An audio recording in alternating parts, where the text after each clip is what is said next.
À une époque où Israël était sans roi, marqué par l'instabilité et l'idolâtrie, un homme nommé Élimélec vint de Bethléem. La famine sévissait dans la région, et pour protéger sa famille, il décida de partir pour le pays de Moab, une terre étrangère. Il emmena avec lui sa femme Naomi et leurs 2 fils, Mahlon et Kilion. Ils aspiraient simplement à survivre, mais le destin en avait décidé autrement. Peu après leur arrivée, Élimélec décéda, laissant Naomi seule avec ses 2 garçons. Les années passèrent, et chacun d'eux épousa une Moabite, l'un prit Orpa, l'autre Ruth. Malheureusement, le malheur frappa de nouveau. Mahlon et Kilion moururent également. En quelques années, Naomi perdit tout, son mari, ses fils, sa sécurité, et son avenir. Veuve. Étrangère, sans enfants, sans ressources. Elle apprit que l'Éternel visita son peuple en Juda, et qu'il y avait du pain à Bethléem. Elle décida de retourner chez elle. Bien que brisée, elle était portée par un dernier espoir. Ses 2 belles filles l'accompagnèrent sur le chemin. À mi-chemin, Naomi s'arrêta. Elle se tourna vers Orpa et Ruth, leur disant, « Retournez chacune dans la maison de votre mère. Que l'Éternel vous fasse miséricorde, comme vous l'avez fait pour mes fils et pour moi. » Naomi souhaitait les protéger de la souffrance, de la pauvreté et d'une existence difficile. Elle savait que leur avenir serait incertain en Israël. Orpa, les larmes aux yeux, embrassa Naomi et s'en retourna. Mais Ruth, quant à elle, refusa de partir. Elle s'attacha à Naomi comme une fille à sa mère, et ses paroles devinrent un symbole d'une loyauté éternelle. « Ne me demande pas de te quitter, de m'éloigner de toi. Où tu iras, j'irai. Où tu demeureras, je resterai. Ton peuple sera mon peuple, et ton Dieu sera mon Dieu. Où tu mourras, je mourrai, et je veux y être enterré. Que l'Éternel me traite avec rigueur.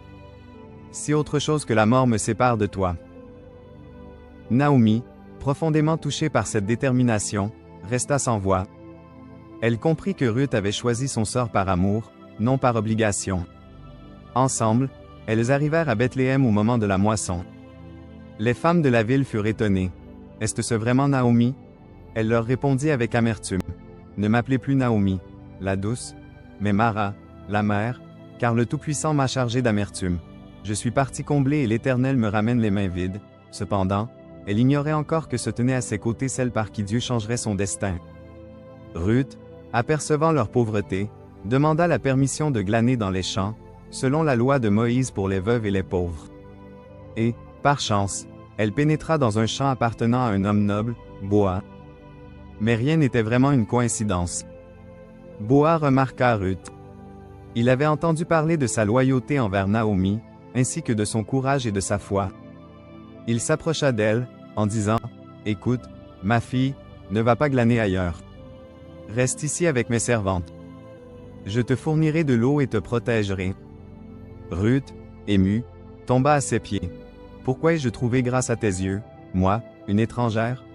Boaz répondit, « On m'a rapporté ce que tu as fait pour ta belle-mère, que l'Éternel te récompense pour ton œuvre, et qu'il t'accorde une plénitude de bénédictions pour être venu chercher refuge sous ses ailes. » Ruth rentra chez elle avec une récolte abondante. Naomi, surprise, demanda, « Où as-tu glané aujourd'hui ?» Aussitôt que Ruth lui révéla le nom de Boaz, Naomi frémissait d'excitation. « Cet homme est notre proche parent, capable de nous racheter. » Naomi élabora alors un plan. Une ancienne coutume permettait à un proche parent, un Goël, de racheter la terre d'une veuve et de l'épouser pour préserver la lignée. Elle demanda à Ruth de se rendre pendant la nuit à l'aire de battage, où Boaz dormirait après une longue journée de travail. Ruth devait se coucher à ses pieds, en signe d'humilité et d'appel à la protection. Ruth obéit. À minuit, Boaz s'éveilla. Apercevant Ruth, il lui demanda, « Qui es-tu » Elle répondit, « Je suis Ruth, ta servante. Étends ton aile sur moi, car tu es un rédempteur. » Boaz, touché par sa sagesse et sa droiture, promit d'agir. Cependant, un autre homme, un parent encore plus proche, devait d'abord être consulté. Le lendemain, devant les anciens de la ville, Boaz négocia. Le parent refusa de prendre Ruth comme épouse. Boaz annonça alors publiquement, « J'achète tout ce qui appartenait à Élimélec, et j'épouse Ruth. » Et Ruth devint sa femme. Ils eurent un fils, qu'ils nommèrent Obed.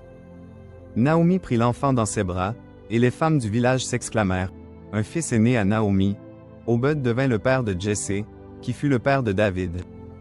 Ainsi, Ruth, la Moabite, l'étrangère, la veuve, la fidèle, entra dans la lignée du plus grand roi d'Israël.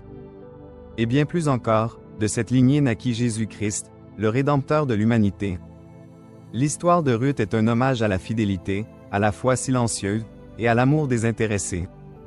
C'est également le récit d'une femme qui aurait pu choisir le chemin facile, mais qui choisit l'honneur. Elle n'avait ni pouvoir, ni richesse, ni statut. Pourtant, Dieu a vu son cœur. Et il a inscrit son nom dans l'histoire éternelle.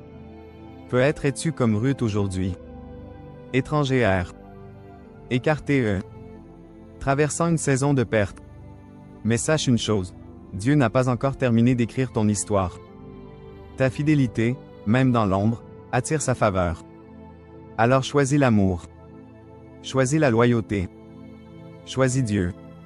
Et observe la rédemption s'épanouir là où tu ne t'y attendais pas.